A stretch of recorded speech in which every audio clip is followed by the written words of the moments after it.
जय जय राम कृष्ण हरी. नमस्कार सगळ्यांना. कशा आहात? छान असाल असे आशा करतो. कार्तिक वारीसाठी मी पंढरपूरला गेले होते. गेल्यानंतर असं मंदिर खूप छान सजवलं होतं. नेहमीच चालू होतं महिनाभर. मग नंतर स्टँडवर उतरल्यानंतर रिक्षा करून 50 रुपये देऊन चंद्रभागेत म्हटलं हातपाय जाऊन धुवून यावं. खूप गर्दी होती कार्तिक वारीची. म्हणजे येणारी पण लोक तेवढीच होती. स्टँड केवढं मोठं आहे माहितीच आहे तुम्हाला पंढरपूरचं. येणारी पण जाणारी पण भरपूर गर्दी होती. आणि चंद्रभागेत सुद्धा भरपूर गर्दी होती. चंद्रभागेच्या कडेला विकायला बसणारे त्यांच्याकडे वस्तू पण खूप छान मिळतात. रांगोळी ती पायऱ्या उतरत मग आम्ही चंद्रभागेत गेलो हातपाय धुण्यासाठी. पुंडलिकाचं पण दर्शन घ्यावं म्हटलं हातपाय धुवून. पाणी होतं पुंडलिकाच्या मंदिरापर्यंत. थोडं कमी पाणी होतं खरं. मध्ये सोडलं होतं ना पाणी भरपूर. एकादशीला आषाढी कार्तिकी भक्तजन येते. कार्तिकीचा पण महिमा भरपूर आहे. ऊन भरपूर होतं. ऊन खूप लागत होतं. माणसं पण काय रसाची गाडे बिडे रस पित होते. इथं पण भरपूर वाळवंटात विकायला असतं.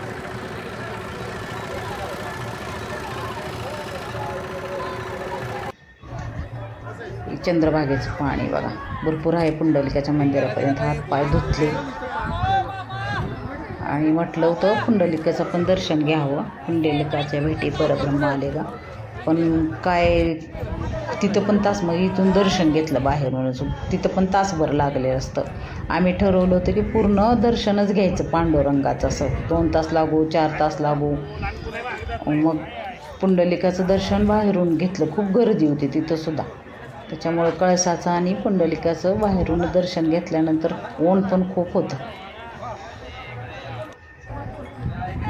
मग इथे उभं राहून फोटो काढले. ज्ञानेश्वर महाराज पांडुरंग उभं राहून फोटो ते काढले. कळसाचं दर्शन घेतलं. परत मग बारीला उभं राहण्यासाठी निघालो वरती. मग पायऱ्या चढून घाटावरून.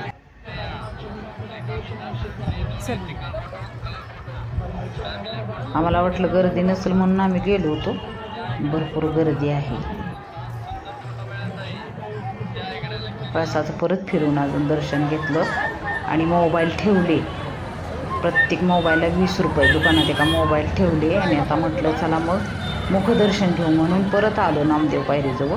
तर मुखदर्शनाला सुद्धा तास 2 तास लागते म्हणून तिथं सुद्धा नको म्हटलं. मग नामदेव पायरीचं दर्शन घेतलं आणि इतकी गर्दी होती बघा. भरपूर गर्दी आहे तिथं सुद्धा.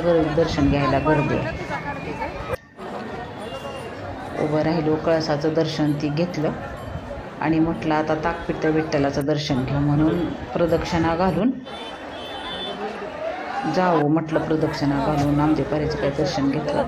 मोबाईल घेऊन आलो जाऊन. मग मोबाईल घेतल्यानंतर मग परत आलो आणि प्रदक्षिणा घातली मंदिराला.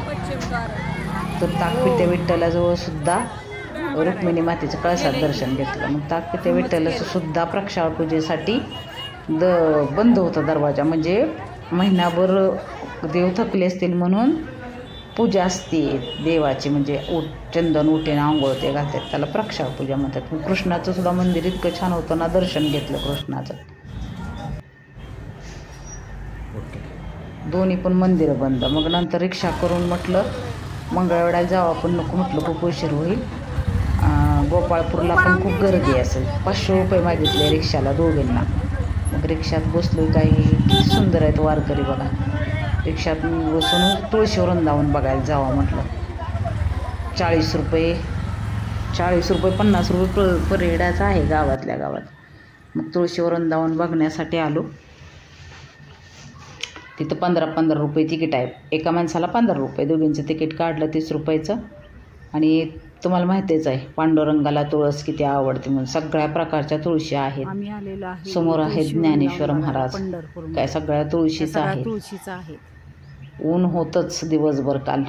ज्ञानेश्वर महाराज सगळे तुळशी, राम तुळस कृष्ण तुळस अशा सगळ्या तुळशीचे प्रकार होते. तुळशी वृंदावन बघत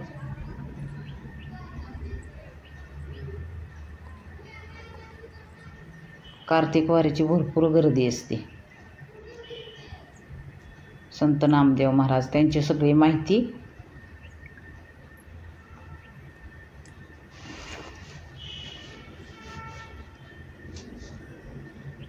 त्यांच्या अशा पुढे सगळ्या तुळशी होत्या. सगळ्या तुळशी वृंदावन म्हणल्यावर सगळीकडे तुळशीच होते. सगळी माहिती इथं आहे.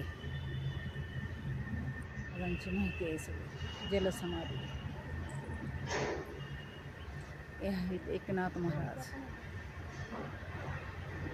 सगळ्या मूर्त्या होत्या संतांच्या. एकनाथ महाराज, कानोपात्रा, ज्ञानेश्वर महाराज, तुकाराम महाराज, सावतामाळे सगळ्यांचे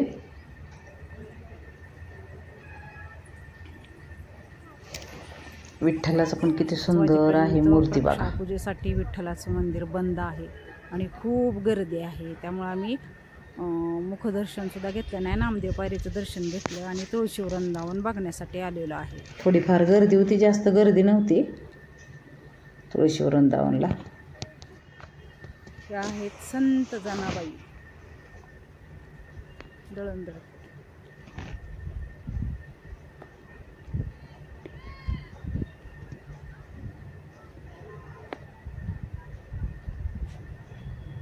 चोखा मेळा, संत चोखा मेळा त्यांची माहिती सगळी. संत चोखा मेळा, त्यांची समाधी. सब्जा तुळस म्हणजे खूप तुळशीचे प्रकार होते. ही आहे तुळस, तुळशीचे प्रकार आहेत सगळे.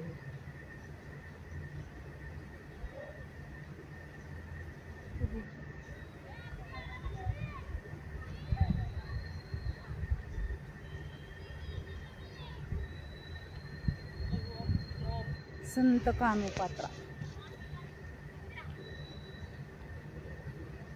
संत कानोपात्रा हे आहेत संत कानोपात्रा. ह्यांचा जन्म मंगळवेढ्यात झाला.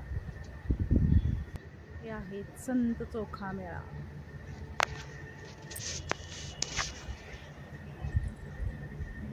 तुकाराम महाराजांची माहिती. तुकाराम महाराजांची